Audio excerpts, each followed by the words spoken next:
Olá, aluno! Olá, aluna! Sou a professora Estela e voltamos com mais um vídeo aula, tá? Resumo da aula que tivemos na quarta-feira, dia 16/6. Nós falamos, tá, sobre o substantivo, retomamos todo o assunto novamente, tá? Falamos sobre a classificação dos substantivos, né? Que o substantivo comum, eles designam seres da mesma espécie de forma generalizada. Falamos que o substantivo próprio, ele nomeia seres de uma forma individual, tá?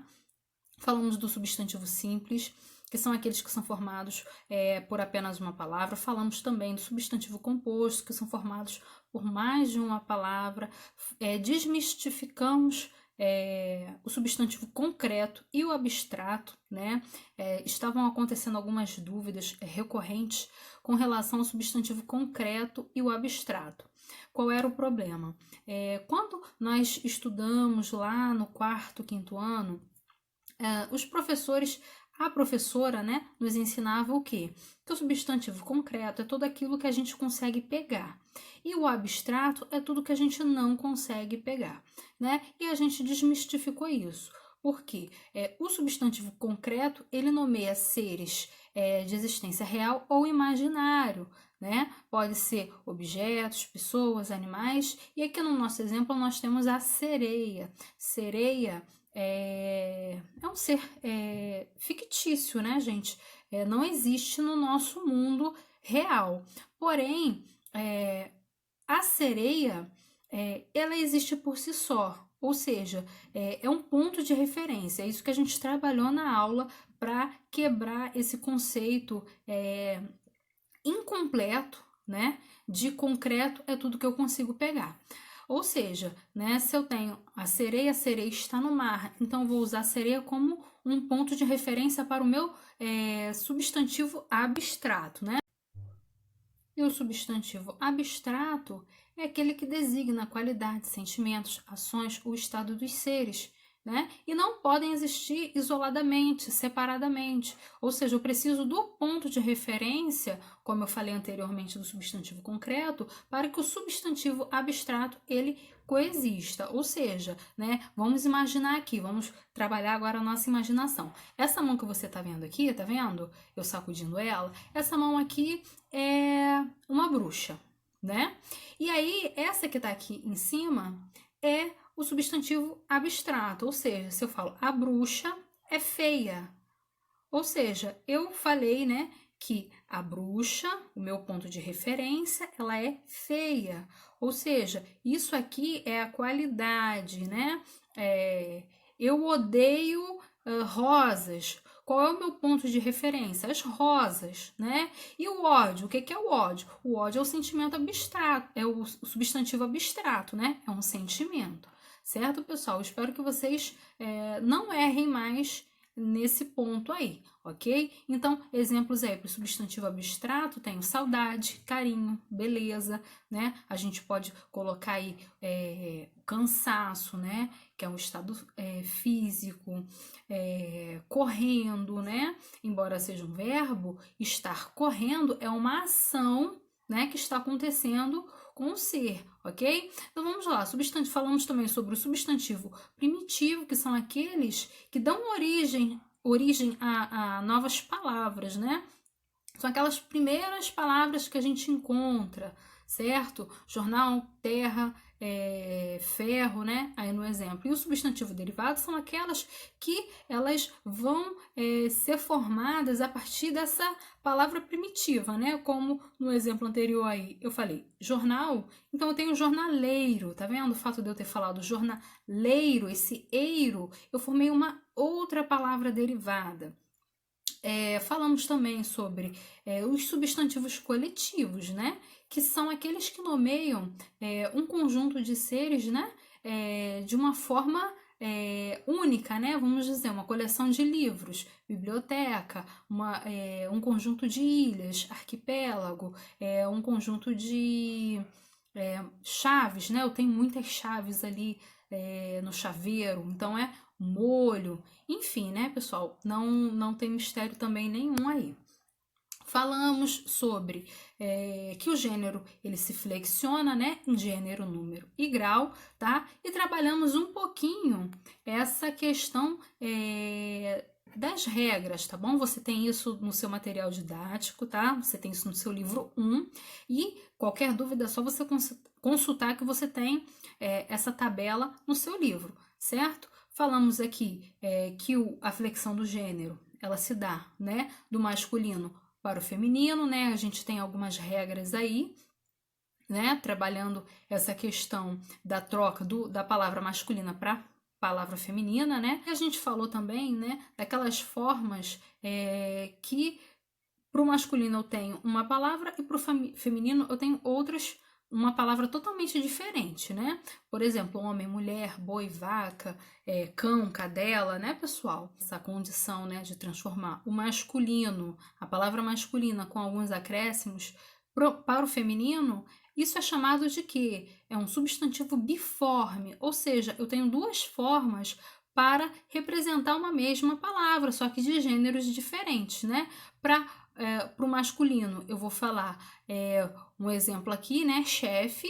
E para feminino, vou falar chefa. Aí eu estou aqui tirando o E, acrescentando o A. Ou seja, eu tenho uma forma específica para cada gênero, tá bom, pessoal? A gente também tem os substantivos uniformes, que eles apresentam apenas uma forma para ambos os gêneros, ou seja para o masculino ou para o feminino, essa palavra ela vai ter somente uma forma.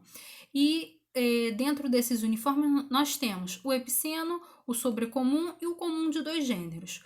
Os epicenos, eles se referem a animais, tá bom, pessoal? E a gente vai distinguir o animal por macho e fêmea, ou seja, temos aí o exemplo de tartaruga macho, tartaruga fêmea, onça macho, onça fêmea, cobra macho, cobra fêmea, zebra macho, zebra fêmea. Lembrando a você que toda vez que eu tiver essa variação da palavra masculina para o feminino, né, já não é um substantivo epiceno, tá bom, pessoal? Por exemplo, cão e cadela, tá? Eu tenho uma forma para o masculino e tenho uma outra forma para o feminino. Isso é um substantivo biforme, tá bom? Uniforme é quando eu tenho a mesma palavra para diferenciar os dois gêneros, ok? Diferenciando simplesmente ali se é macho ou se é fêmea. É a mesma palavra. Onça macho, onça fêmea.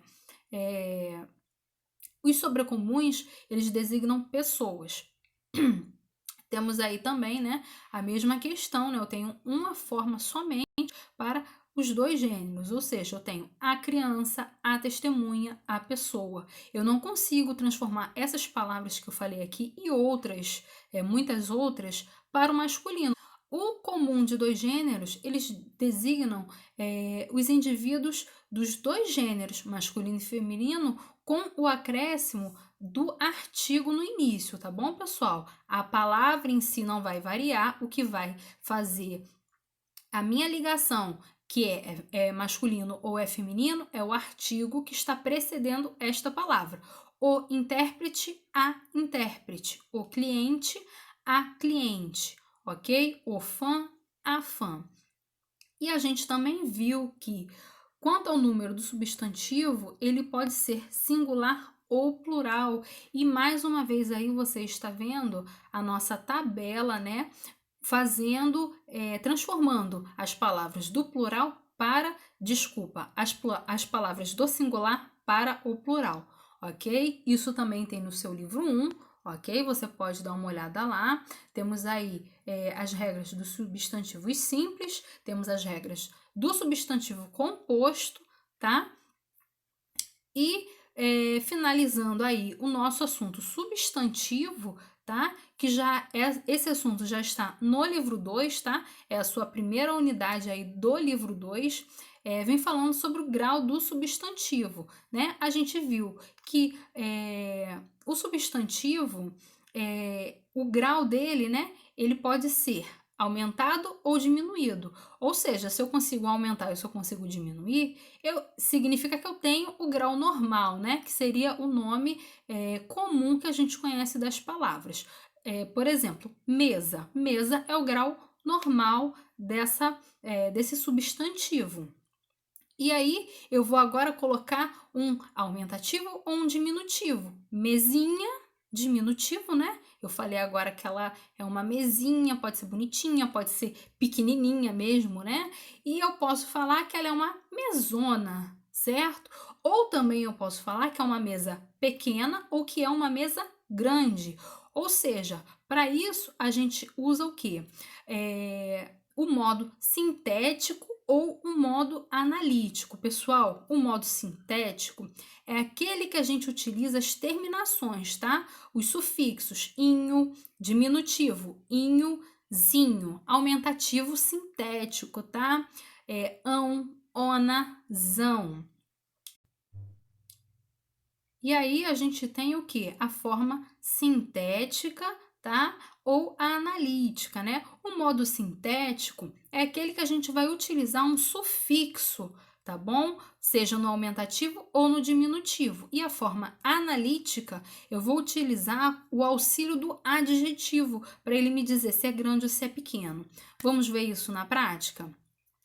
O grau diminutivo sintético, tá? Eu tenho aí bebezinho, pardalzinho, belezinha, tá vendo? Eu vou usar o sufixo no diminutivo para mostrar aí esse grau do diminutivo. E no analítico, a gente vai utilizar, como eu já te falei, o adjetivo.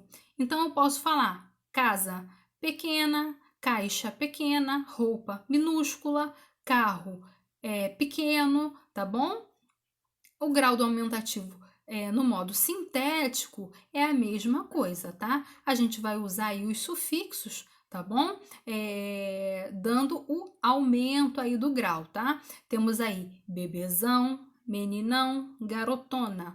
E no modo analítico, a gente vai utilizar adjetivos, né?